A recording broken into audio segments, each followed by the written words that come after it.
first I had an idea, right? So let's kind of go to the moment that I had. I actually went to go visit a fellow, Bain and MIT alum out in San Francisco. And this was actually the first time I was actually around entrepreneurs. At this time, this was about a decade ago. Entrepreneurship was not what people were buzzing about. It's not what my friends were doing. And so to be in a room with a bunch of entrepreneurs was actually a very different setting for me, which inspired me to say, whoa, what if I could think of an idea? Maybe I could do this and pursue this career path. I was sort of unhappy in my current job at the moment and felt like I was once again living two lives and needed to come up with a fix. So I was in that career shift mode anyway, mentally. And I decided to give myself 2 weeks to think of an idea.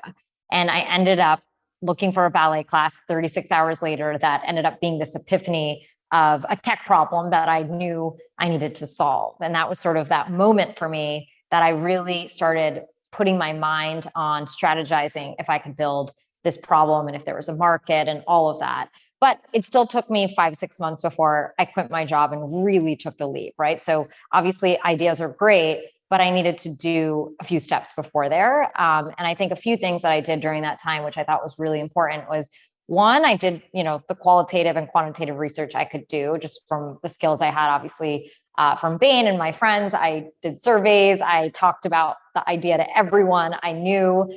And what was interesting is so many of my friends at that time said, hey, can I give you money to do this? Right. And this was once again, like not the time when people were investing in startups or any of that.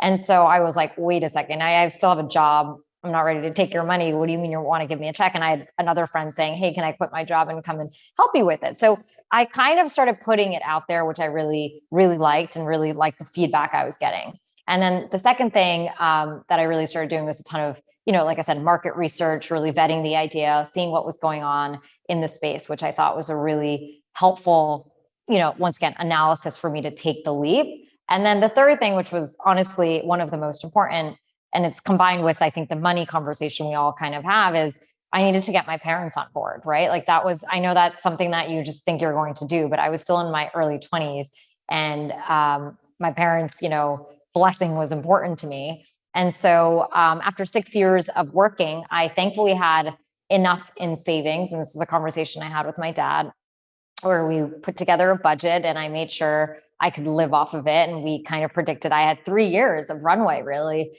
for me to live off of my salary. And by the way, I lived very frugally for those 6 years in the middle of New York City because I knew that at some point in my life, I would want to take a leap. And here I was at that moment. So I prepared myself financially. And I also then had a really serious conversation with my parents about wanting to pursue something I loved. And I think because I had checked every box for them along the way, they in their hearts, were able to say, I believe in you. You've done everything we've asked you to do. You've done things well. Even the things on the side you're doing, like my dance company, was succeeding. And they really needed to set me free. And they finally, were like, hey, why don't you quit your job and do this? And that really gave me that time to really go and fly. And so that takes me basically to January of 2011 when I really decided to go all in on starting the company.